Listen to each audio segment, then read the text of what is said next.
Good deal. All right. Well, welcome. I appreciate y'all being here.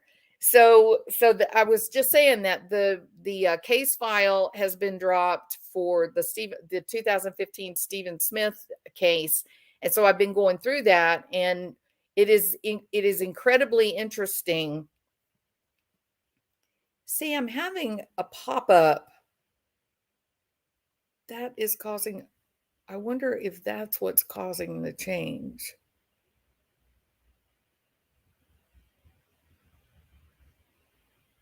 Close. Let's see if that helps. I'm gonna close my WebEx too.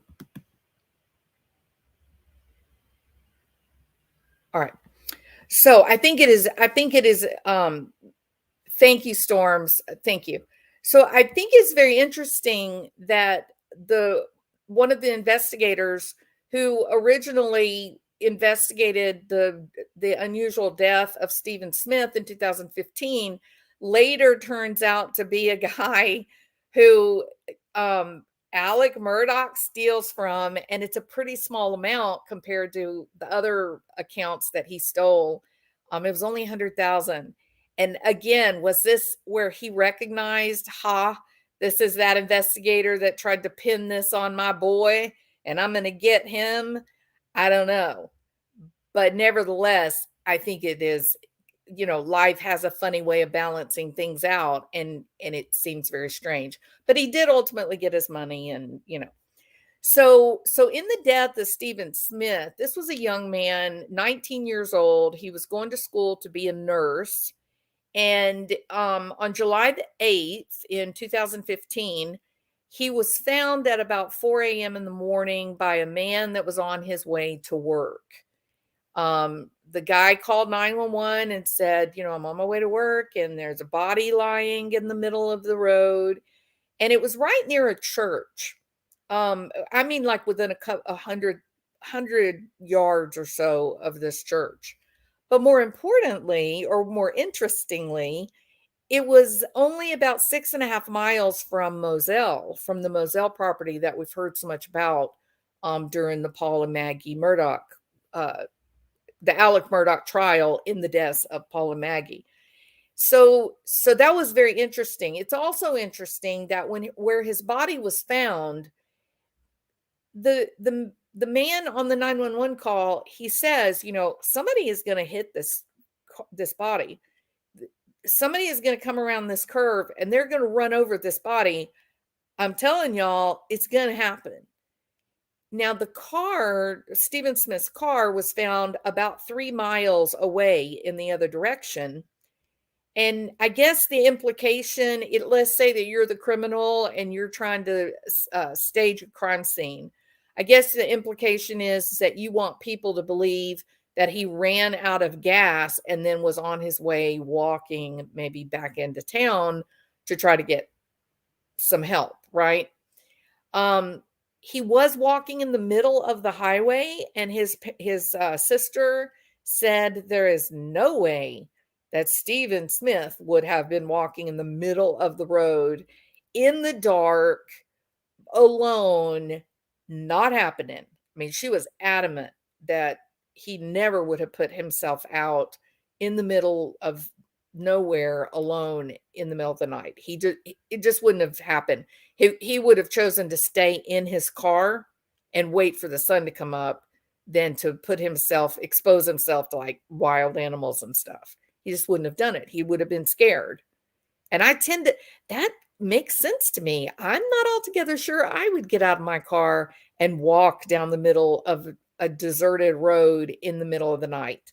I'm pretty sure that wouldn't happen. I will say this, if I was in a situation to have to do that, I'd probably get in the woods and walk in the woods, because then you're hidden and bad people can't see you, right? But to walk in the middle of the road, imagine how weird that would feel. You would feel very exposed. It would be very frightening. But anyway, she is the sister. She's a twin sister, and the twin said no, that he just wouldn't do that. So a man going to work 4 a.m. He calls 911. He says, "Listen, I'm on Crockett Road. I think another name for the road is Sandy Way Road." Um, and he said, "There's somebody lying in the road, and they're gonna get hit. A car's gonna come around the corner and run over them, and I can't stop it. I don't know what to tell y'all." So it didn't take long. The authorities arrived, and they initially it was labeled a fatal hit and run. Now you hear that and you think, well, okay, so the hit and run, understandable. His body is in the middle of the road, right? And that, in fact, is what Dr. Susan Presnell said. She did say, "Hey, um, this young man died of a hit and run, traumatic brain injury, something hit his head. He's got this head injury that's catastrophic. The skull was cracked, or I think crushed." And that is the beginning of where this story gets very uncomfortable. For example, the Proctor and Moore, the investigators that were on the scene, they describe in their reports that Stephen had a gunshot wound to the head. And then somehow Dr. Presnell says, "Oh, no, no, no, no. That is not a gunshot wound. No. He just got hit in the head." But he didn't get any other damage. There was no bruising on his body. There was, maybe a little bit of road burn, but it wasn't enough to even really be notable. But again, the detectives, by 6 a.m., they get the 911 call at 4 a.m. By 6 a.m., they're saying, "Hey, you know what? This is a homicide. We need SLED to come take this over and investigate it as a homicide." And again, these were the state troopers, South Carolina Highway Patrol, and this is recorded in their investigation report. This is a homicide. We need South Carolina law enforcement to come in and do their investigation. So the investigators said it looks like it's a gunshot wound to the victim's head. And then they took the body for the autopsy.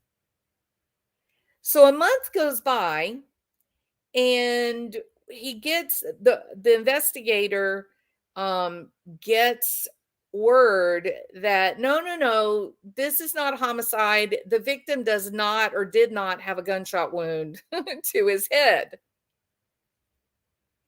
Now, these investigators were so surprised with this comment that they thought, "What? That's strange." So they made a trip down to talk with the medical examiner, and that was Dr. Presnell, yeah, Presnell. Now was Dr. Presnell, the person that you see up on the screen now. So the investigator, the CHIP investigator that went down to talk with her, was Todd Proctor. And so he goes to the Medical University of South Carolina to speak with this pathologist about her initial autopsy report. And he felt like it was really strange from the minute he walks in the room to talk to this lady, that she seemed irritated by him being there, that she seemed distracted, and that his questioning was somehow misplaced and inappropriate, and that she didn't want to give him she didn't want to be in this conversation with him. But when he goes in and he talks to her, the the the statement is, "Well, I think, he's laying in the road. He's got a head injury. It had to have been a hit and run." And when they said, "But wait a minute, he didn't have any other damage. There was no broken bones. It was other than his skull. how could that be? And she said, well, I don't know, maybe the rear view mirror hit him. Maybe a truck drove by and the rear view mirror hit him on the head, right? And so, he says that she said that she was not supposed to be talking to the investigator unless she had the coroner's consent. And so the investigator tells her, well, wait a minute. I spoke to the coroner yesterday. And she then told Dr. Presnell told the investigator, you're a liar. She said, you're lying. You didn't talk to the coroner. And he's like, I did talk to the coroner. And so she said, well, I'm going to call him, blah, blah, blah. And so her presentation, the discussion that they had was very uncomfortable for him, uncomfortable enough that he put it in a report. And so Presnell basically asked her, why did you put this victim's cause of death as a hit and run? And her answer was, well, because he was found in the road. He was found in the road. There were no tire marks on the road. There was no debris from a car crash. The autopsy showed he did not have any kind of abrasions, like he had slipped across the asphalt. There were no bruises. There were no broken bones other than his skull. Why did you name this? Why are you saying that it's a car accident? And her one answer was, he was found in the middle of the road. That is really disturbing all by itself. If you don't go any further into the documents, if you only look at this conversation between an investigator and the medical examiner, it's uncomfortable. It becomes additionally uncomfortable that as he gets ready to leave, he's concluding this uncomfortable meeting where she's calling him a liar and telling him that she's busy and she doesn't have time for this. And I mean, she was really out of line in my opinion, but if that's not enough, when he's getting ready to leave, she's yelling at him and she's saying, it's not my job to decide how he died. That's your job. It's your job to go out there and decide exactly what happened. I'm just here to report the condition of the body. But is that inaccurate for what we've known about in other cases where the medical examiner is concerned? Isn't the medical examiner the one who collects not only autopsy information, but also collects data from other sources to try to decide what could have happened? How might this have happened? Or do I have that backward? Is that the coroner? So I thought she just seemed like she was very defensive, that she was very uncomfortable, and she didn't want to be talking to the guy. There's another story by Tommy Moore, the state trooper, who went another direction. He went to the sheriff and he had the case file in his hands. And he goes to the sheriff and he says, I don't understand what's happening here. You guys are trying to get this investigated as a car accident, and it's not a car accident. It needs to be investigated as a homicide because this kid wasn't run over. There's nothing to indicate. There's no facts. There's no evidence that indicates that there's a car accident. There was no broken glass at the scene. We didn't find pieces of like a collision anywhere. There's nothing to indicate that this was a car accident. And he said that as he's talking to the sheriff, he reaches out. He's trying to give the actual physical case file, their investigation file. He's trying to give it to the sheriff, so the sheriff would see that what he's saying is accurate, right? He's trying to hand it to him. He's trying to say, look at this. Look at what we've collected. Look at what we have. This doesn't make any sense. And because of what Dr. Presnell put in her report, that cause of death is likely, or manner of death was likely, being hit by a car. I believe the actual report says blunt force trauma to the head, like being hit by a car. And then she says to him when she's all upset and angry, maybe a rearview mirror hit him as he's walking down the mid. Well, let me ask you this: use your imagination for a minute. You're gonna walk down the middle of a deserted, dark highway, and when a car comes driving up, their lights are shining on you. You're going to continue to walk on the center line. You're not going to try to get out of the way, and you're going to stand there and let the rearview mirror hit you in the head. Is that what Dr. Presnell believes happened? You see? That's all you need to know. It was uncomfortable enough that these investigators were begging and pleading for someone to give a damn. And they said they were in shock. They said they had never experienced anything like this where no one would listen to them.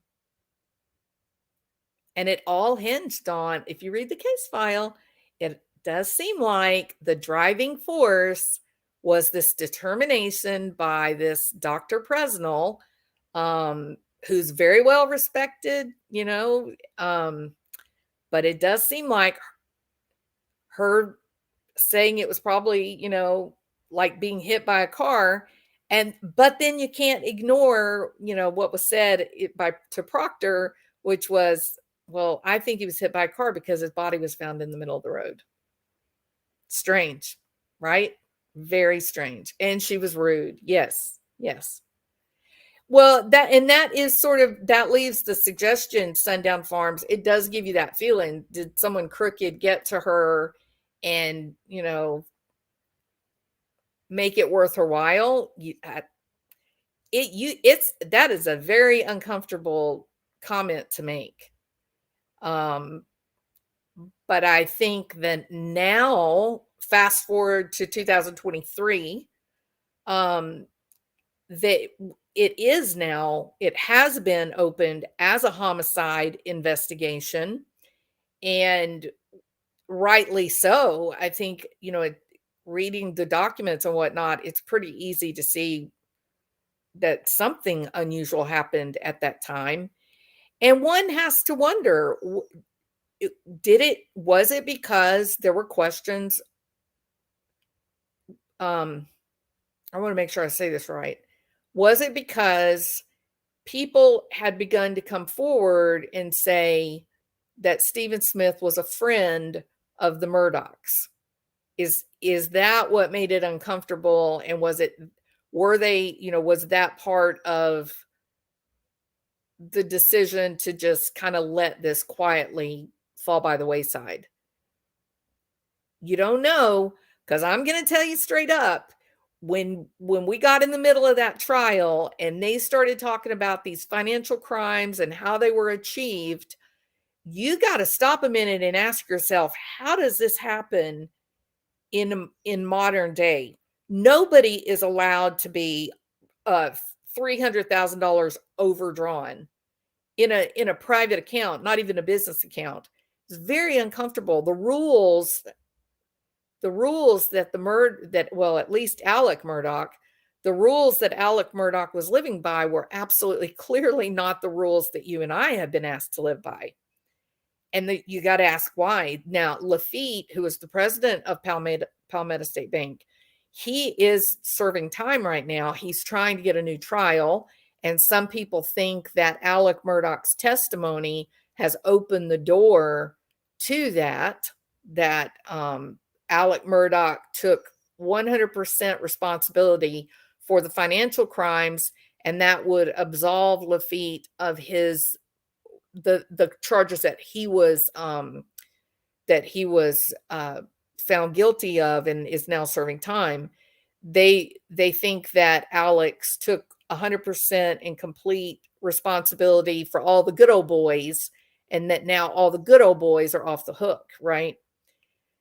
So there's that too. But nevertheless, there was obviously something uncomfortable happening, that you have seasoned investigators who are taking time out of their day to go drive an hour, go visit the medical examiner, drive over to the sheriff and argue with the sheriff, and everybody is saying, "Hey, this isn't right. This doesn't make sense." The medical examiner is saying it's your job to figure out what's going on. The investigators are saying, "Yeah, we're trying to, and we're telling you there's no indication of a collision with the body of this young man. Something else happened." And remember, they thought he had a gunshot wound to his head. So that is the reason. I've seen people saying, "But why are they going to exhume his body? What could they hope to find? Are they exhuming his body because they did a rape kit?" No, I think they're exhuming his body because they want to know if the kid was shot with a gun. I think they're exhuming his body because they want to find out about the head injury. Was it really blunt force trauma, or was there a bullet? Was there an entry hole into the skull? I'm sure that Dr. Presnell is very uncomfortable about this news. I'm sure this is not welcome by her. Yeah, big ups. There's this issue of the bat, because there was apparently like some blue residue that was found in the skull, or not the skull, but like the hair and the blood. So was he beat up with a bat? That's another, aspect of this. But just from early on, considering the crimes the discovery location of the body and the arguments that happened, the reactions of these investigators, I think it's important that they're exhuming the body and they're looking. I think, it's my guess, they're going to look to see if there is indication of possible gunshot wound. I think maybe. And yeah, so said there was blue paint. Yeah. Okay. So there was that. The deputy coroner disagreed with her as well and was fired shortly after. It is, yeah, the fact that all of this was playing out in 2015, and then the house of cards began to fall 2018, 19, 20. Very interesting. Is it a fact that Buster picked him up? I don't know. I don't know, but big ups. I don't know. Maybe I haven't gotten there yet.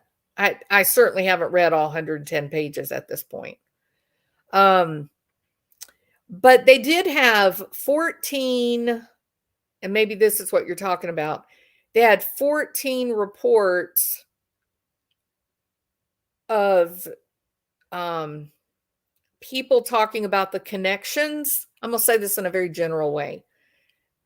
14 different people came forward and said, "Hey, Stephen Smith might have a connection to the Murdaugh family." How's that for general? Is that general? Okay. So that is interesting. It is interesting in terms of, is that what motivated what might be a cover-up?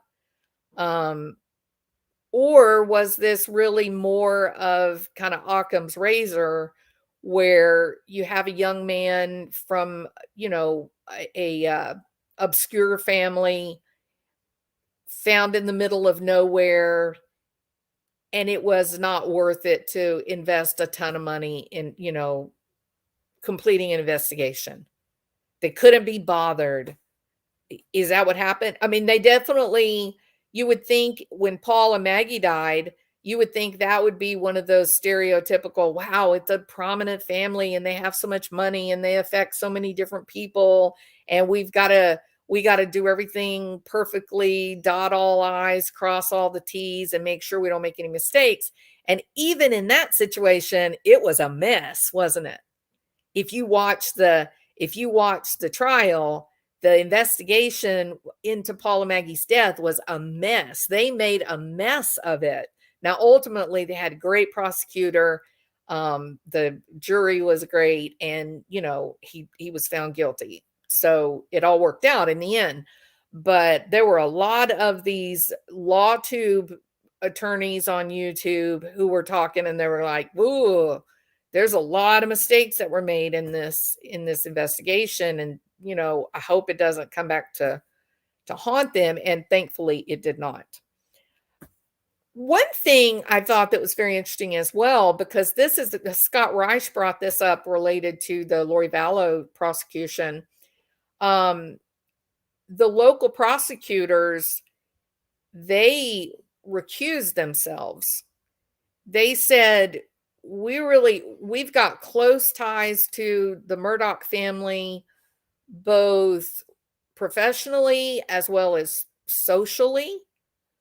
And we've all been friends, and we are way too close to this thing with the Murdaugh family. And so we're going to recuse ourselves. We want the state attorney general, we want state prosecutors to take this over. And they bowed out, which now I'm looking at this and I'm thinking, well, what, did they bow out because they were scared? Did they bow out because they knew people would be watching and they didn't want to be strong-armed into helping their friend in the good old boy system, because they knew it was going to be, but I think ultimately that was a big savior. If the local prosecution had not recused themselves and said, let the state take this over, would they have ever gotten to a point of arrest? Because if you look at the way this other stuff has been handled, it would be very easy to see where the cover up, what the fix was in. And it was being walked back from a murder, which was the original investigators. It was being rolled back to, well, it was a tragic accident. It's a family that doesn't have enough money to make a lot of noise and demand, a second look. And we gotta keep our little cash cow rolling. It is very uncomfortable. The firm's financial mess. Things that normal businesses just don't support beyond a quarterly review. Nobody doing legal business is so indifferent. That's another thing, right? I know that when the representatives took the stand, they told their story about like when they first discovered these anomalies in bookkeeping, and listen, Zoots and Boots. I kept wanting to say Boots, Scoot, and Boogie. Zoots and Boots. The other thing is, how many businesses did these financial anomalies include? It wasn't just the law firm. You had the escrow, the company that was holding the escrow account, they were involved. You had Palmetto State Bank involved. There was a lot of looking the other direction, not just inside the Murdaugh law firm. It was a lot of people. I think my computer's about to go dead. Hold on a minute. Let me plug it in.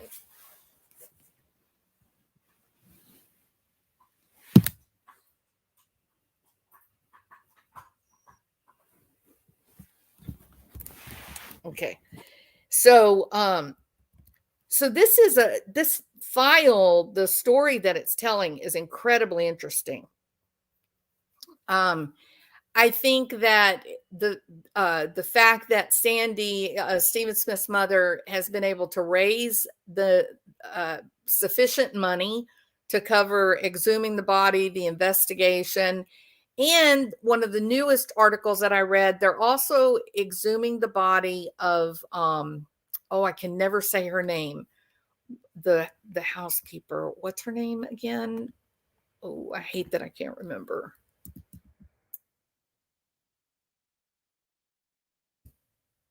Gloria something.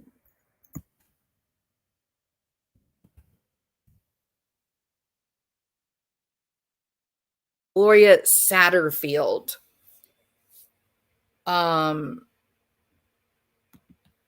This article came out March the 9th, the first one that came up. The son of Gloria Satterfield would like for her body to be exhumed just to make sure that there was no foul play in her death.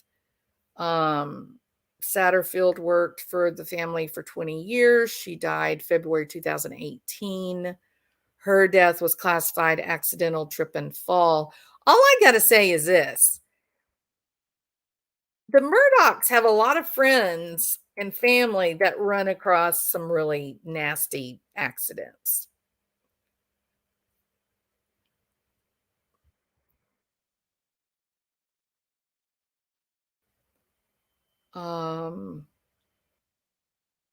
Randy Murdaugh was said to he does not believe that there was foul play in the death of Gloria Satterfield. And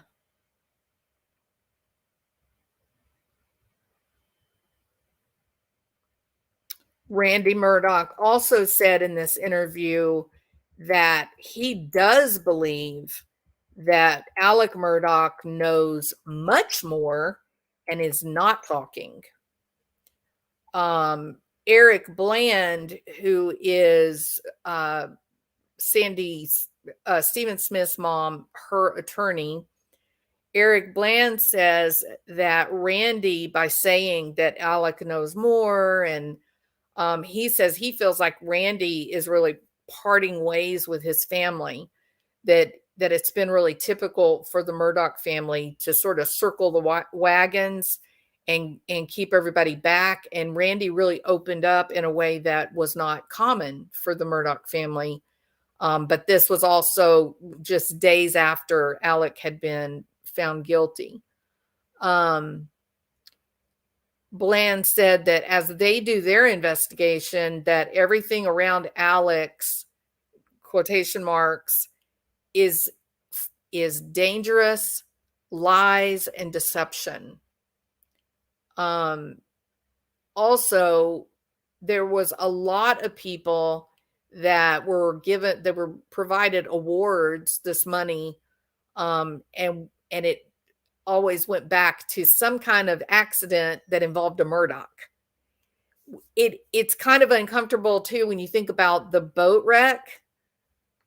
That's uncomfortable. Was that going to be another settlement? Was that going to be another one of these setups? It's hard to know.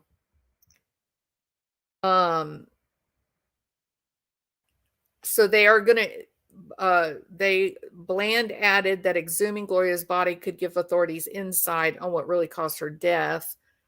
Police have some doubts about Alec's story. He told an insurance adjuster what happened, that the dogs pushed Gloria down the stairs. But it's how my question on that.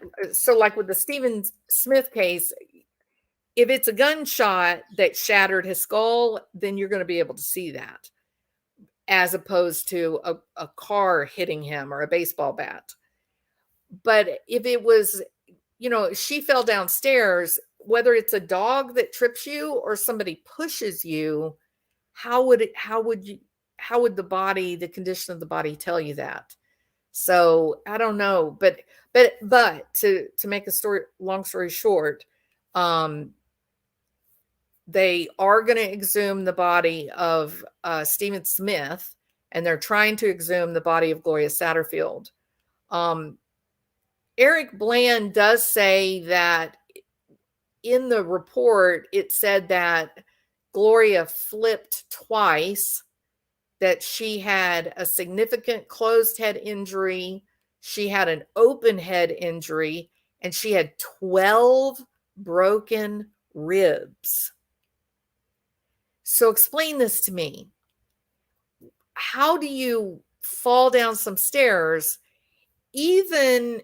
Okay, let me try to, I want to be careful about how I say this because it's terrible. Even if she's standing with her back to the stairs, she's looking forward at the door, like she's going to go in the house. She's standing with her back to the stairs. Even if somebody came up to her and pushed her, two hands on her chest, push as hard as they can, and she goes backwards, yes, you're going to get this head injury and even probably an open wound because of the brick that is on the stairs. Yes. But 12 broken ribs? 12? Hey, TCE, welcome. Glad you're here.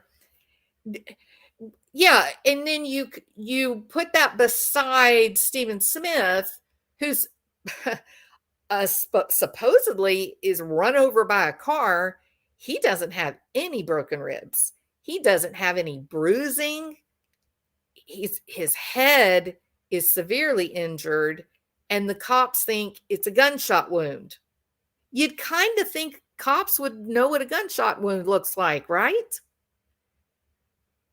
He has no broken bones. She supposedly trips over dogs, which would tell me, here's another part. It would tell me if the dogs are underfoot and they're tripping her, she's going to be reaching to break her fall, right? I mean, that would be your instinct. You would be trying to break your fall, and you may not be successful. You may break your arm in the process or whatever. But if you're trying to break your fall, that protects your ribs a bit. So I'm giving you worst case scenario, just standing there completely no support, nothing to break your fall, and you're pushed by a human being as hard as you can, and you fall backward onto these stairs. You can have 12 broken ribs? That is very, very strange. It's very strange. Unless somebody pushed her and landed on top of her. So was there a struggle? Was there a struggle at the top of the stairs, and whomever she's struggling with, they fall, she takes the fall, and the person she's fighting with is on top of her, breaks her fall. That might result in 12, right? So her injuries sounded more like she was run over, and Stephen Smith's injuries sounded like more like, oh, I fell down the stairs and I hit my head. So this is a mess, y'all. This is a lot. I'm gonna, I'm in the process of going through the investigation file. I'm sure there's more, insights on what to be gained. I think it's very interesting that they have his phone. It's still in his pocket. They take it. The cops are not able to get into the phone. They contact Sandy. She says, yes, of course I can get in the phone. My fingerprint is the secondary print on the phone. And when she puts her finger there, it won't open. That's interesting. It also turns out that he had a boyfriend, although they were broken up, but they had recently been together. They were speaking through text and phone calls and whatnot. And Sandy says that in the 2 weeks before his death, that she did notice, the sister too, that they did notice that he was being very secretive in a way that wasn't typical for him.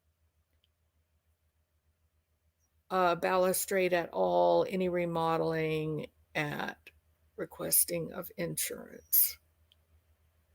I don't know about that, Zoots. Police or association staff reports of anything coercive needs interview for a time regarding reviews with open eyes to ulterior justice systems incorporated into the local force. Corruption trickles. Yes, it does. Yes, it does. You scratch my back, I'll scratch your back. Remember that thing I helped you with last year? Oh, yeah, I did. Look the other way on this one. Yeah. It's the good old boy system. It's got a name for a reason, right? It's worked for many, many years. decades even, you know. There's a lot of evil that's been done in the name of friendship. Hey, buddy, you want to help me on this? It's very uncomfortable. Yeah. All right. So we are looking at 50 minutes. So that is pretty good. All right. I appreciate you guys being here. If you haven't subscribed, I hope you will. Please give a thumbs up. And please feel free to share the video on your social media. All right. I hope that you guys have a wonderful, wonderful Wednesday. And there are a lot of trials. There's a lot going on for the whole true crime genre right now. The Orrin and Orson Welles prosecution that has started in California. I got to warn you, it's devastating. They do have an audio feed, but you are not allowed to stream it, nor are you allowed to record it. There is a channel called Crenshaw, and she is actually going to the courtroom and being there every day. She lives in Bakersfield, I think.